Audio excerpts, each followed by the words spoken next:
Phakathi ngicela simamelaneni. Njengoba sila khona bathunyelwe. Khona bathunyelwe ukuthi bazomosha. And we can't allow that. That's why we decided ukuthi uBhuti uPhakela uzokhuluma neinsizwa zakhe. Nathi as a community we are doing the same. Akusama match ayi-2 match ayi-1. We are all going to move the same direction, but in yazi ke when it comes to them bayenza different yabo. Abayenza ukufana nathi. But the line of march is that masuka la we go to UBC.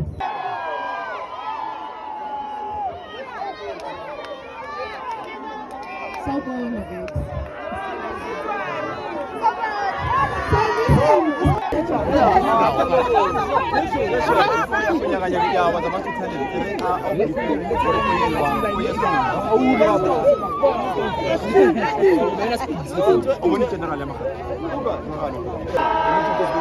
So basically, I'm just here just to say I'm putting my best foot forward as a dad, a South African community. I think enough is enough. Let's do that. Thank you very much.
If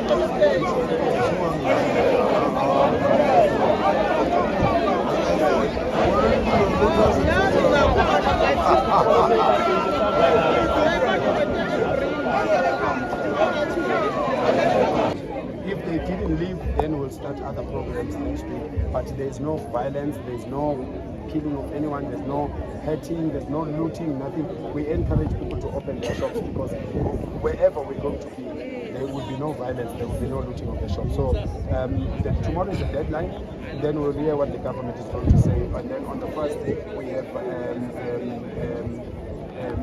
a media briefing, so we are expecting the president to come to the media briefing. We're actually calling for the president. We want to give our memorandum to the president because we've been marching for 1 year, 6 months now, but we've been giving these memorandums and we don't get answers. Now we want to give it to the man. We want to respect him. That's why we don't encourage anyone to insult government, to insult Ramaphosa, to insult premiers or councillors. We want to stay on the course and say the government must fix these problems. If they don't fix these problems, then we'll decide as South Africans what to do.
Sanibonani.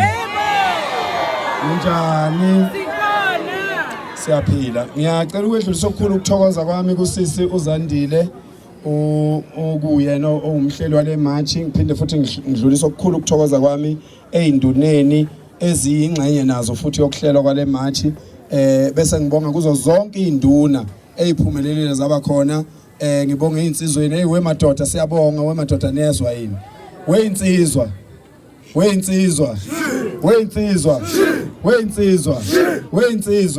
liyolunga ngani lelizwe. Ongafuni ukuza uzoza ayigeqe indlebe uzozwa. Siyabonga kakhulu kumphathi station noma ngikosami ngicine ngambonanga abaphathi bamaphoyisa bonke. Sibonile khona neJMPD la. Nisibonge nakomama, sibonge kodadewethu, izingane zethu na wonke umuntu. Weingane zakwethu la mangokwezibalo zethu sicabanga ukuthi abantu baphakathi ka 8,000 no 10,000 abantu aba-attendele march. Sifuna ukuqhubeka sikhombise kanje ukuthi ayikho inkinga. Abantu base South Africa bathi nje kuphela abantu bokufika kabahambi. Ayikho inkinga bakithi. Akuliwa namuntu nakho nje khona manje nihambe yonke indawo lena nahlule izitolo, nahlule emzini yabantu, nahlule abantu bemile benisupporta benijabulela la, anikaze nishaye umuntu angithi. Amaphoyisa bekhona abonile. Uma kukhulunywa ngento peaceful, kukhulunywa ngento enje. Bonke labo mbalula abakhuluma emalokhuza koma TV lapha, ngeke beze bebahola abantu abangaka. Angeke kwazi ukucontain abantu abaningi kanje. Uyabona? Thina ngeke si-attack i-ANC makubheda umuntu. Uma kubheda umuntu uzodila nomuntu. Awukwazi ukuthi uhlala lapha uhlala ugcoba uvaseline emlonyeni uhleli lapha koSandile bese uzokhuluma ngebutho. Ibutho akuyona indlwabo.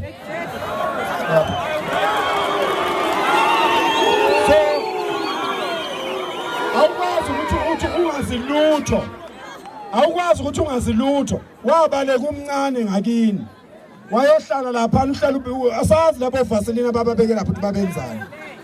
asikwazi ke thina ukuzokhulunywa ukuthi kukhulunywe ngathi mawukhuluma ngebutho ukhuluma ngathi ngenhlanhla ke enkulu thina kasisilona ibutho njoba sila singama South Africans sizinsizwa thina ngoba sila ibutho libizwa inkosi kuphela alibizwa omunye umuntu so njoba sihlanganisile singamadoda emizi sineyinkinga ingane zethu zidla ama drugs abantu bedayisela ingane izinto engalungile yingakho ke sihlanganisile sizinsizwa akuzukuphawula umbalula wani yena loyo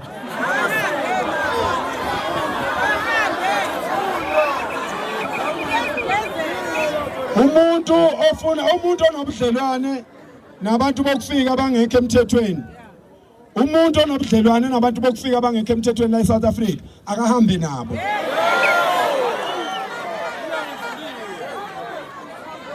sidlulisa okukhulu ukubonga bafowethu masikhuluma ngento epeaceful sikhuluma ngento enje siyanibonga ingane zakithi sifuna uhulumeni abone ukuthi anisangane emakhanda ngeke kuphuma abantu abangaka bezothi akuhamba abantu bokufika bese kusukuma nje udodo wodwa uthi leyo nto ayingenzeki kuzokwenzeka ke eSouth Africa kuzokwenzeka ngaphandle kwabo futhi umuntu ophikisana nani ningamvoteli umuntu ophikisana nani nje ningamvoteli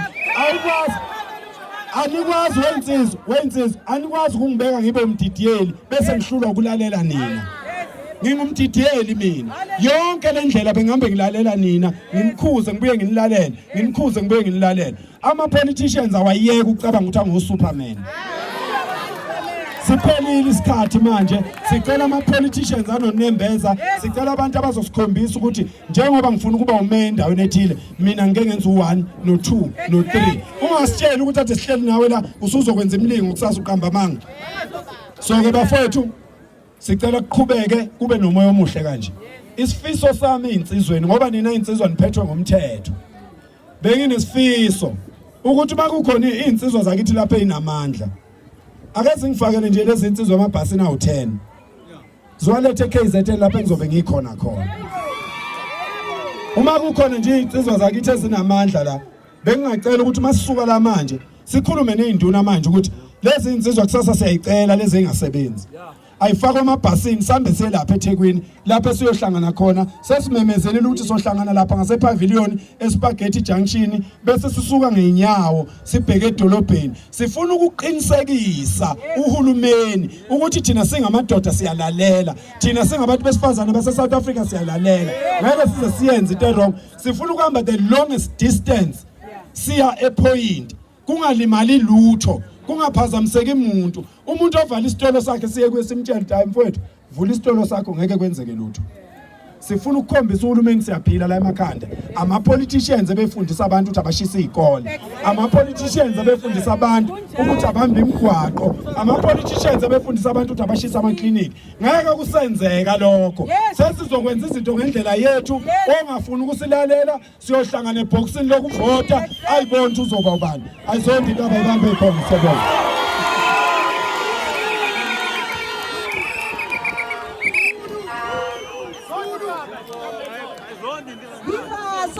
Viva mphakathi viva no asibonge babandaba awuyeke nje i-discrimination kubantu bomama ngicela nje ukubabonge nje uthi nje bomama kudala nihamba le ndlela abobaba basahleli phansi namhlanje siyabonga abobaba basukumile abomama ngicela nishayeleni izandla Imbokodo zishayeleni izandla hey siqalile lempi sayihamba kodwa siyabonga today ukuthi there's so much support siyabonga kakhulu naseyinduneni zethu ngicela sibuyelene ekhaya guys siyolungiselela ikusasa abangakwazi ukuya KZN kuthiwa abaseSoweto nizohlangana la leadership bathi nizohlangana eThokoza Park ngo9 angazi ke ukuthi niwenzani kodwa namhlanje mawubuyele ekhaya hamba kokotela next door neighbor yakho next door neighbor yakho mangabe icashisela ama foreigner awuqale ngayo asiyekeleni Asiyeni kusuka siyeni kude. Sishiye imesse la next door yethu. Asiyixoxeni sama communities, khiphandla abantu bamasiphaza shop. Babulala abantwana bethu. Nabantu maningi. Nasi nesipho. Uyabona kufike Soweto uthola ama gift. Babundabandaba. Siyabonga phakathi, thank you.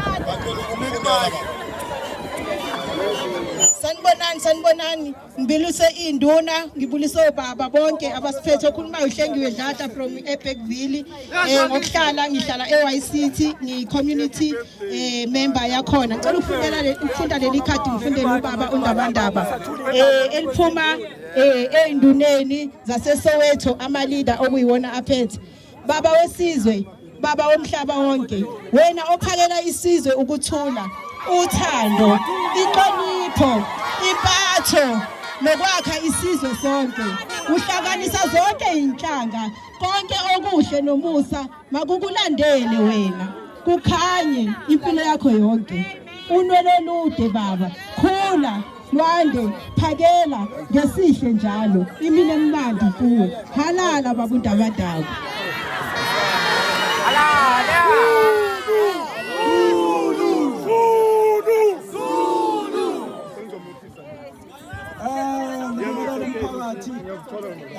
sibonge kakhulu kubahleli abenza ukuthi imashi beyimpumelelo sibonge kubaba uKhuba ongekho la ubaba uNtungose sibonge induna zonke zaseSoweto nomphakathi waseSoweto olokhu bamsene ngosuku lokuqala saqala ukukhuluma noNdabandaba sithi bafowethu izwe lethu lelizwe leli liyoya phambili ngokubambisana kwethu siyabonga abantu base-South Africa.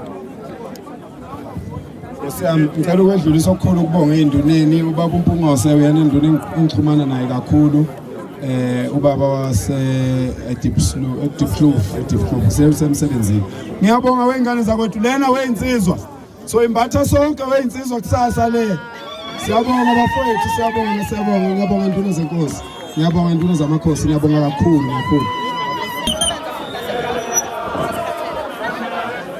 abantu baseNingizimu Afrika bakhala ngokuthi ugovernment ukukhiphe imali engango-600 miliyoni ekuthenini abhekelele ezoqapha njengoba kwimashe makusasa kuwusuku olukhulu kungabe njengoba izakhamuzi khala zithi uhulumeni bekumele le mali ube uyithathile mhlawumbe wenze ezinye izinto ey'dingwa abantu eNingizimu Afrika kungabe wena ngalokho Lokhu kuyachaza ukuthi uhulumeni akafuni ukudila ngalezi le-600 million ngabe uyithathile wayisebenzisela kuma-border gate ukusecure ama-border gate because yiyo inkinga enkulu esinazo instead uthathe 600 million yokusebenza against ama-citizens siyakhala sama-citizens wale country sikhaliswa indaba yama-foreign wena uqasha ama-security ukuthi azolwa nathi azange sathi kuzoba nezinto ibudget seyiphungaphi-ke manje abantu abasebenzi abantu balala bangadlile kunabantu bamabhizinisi njengoba besilapha e-UBC laba bantu badinga imali badinga i-finance ukuthi bacala amabhizinisi wabo kodwa uhulumeni unemali yokuwasta njengaze uyenzani le i-corruption ANC i-corruption yodwa yamathenda lawo ama-private security wabona lapho imali ephumile imali yethu ye-tax uhulumeni kuzomele ashiye nje kancane ngoba indaba yakhe asayizwa-ke manje in the absence of leadership abantu bazoyiyenzela yikubona kunje namhlanje I'm not condoning violence but ngithi makungena leader abantu bazozenza into abayifuna and ila sesikhona manje ukuthi abantu bakhathele kuthiwa nje abantu mabahambe sesiphetha uthini ngabantu ababhadisa abantu bokufika emzini yabo abangane amaphepha ababavulise itolo babafihle uthini ngalabo bantu kuzoqhubeka nokwenzakalani ngabo yiko ngithi manje indaba yokumatsha ingakime nje kancane songena house to house manje uma uqashisa iforeigner sodila nawe wena mastand because when we criminal nawe self uma uqashisa umuntu ongena document futhi you commit crime now so sodila nawe abantu baseSoweto nabantu base-South Africa abangene house to house bayenze sure ukuthi badila nabo mastand bakhipha ama-foreign endlini zabo siyabonga kakhulu siyabonga Morning. That's pure. Morning.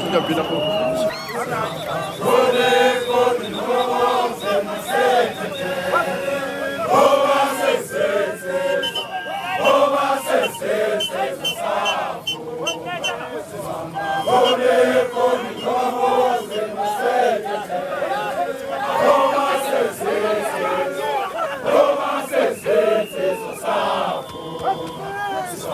Holy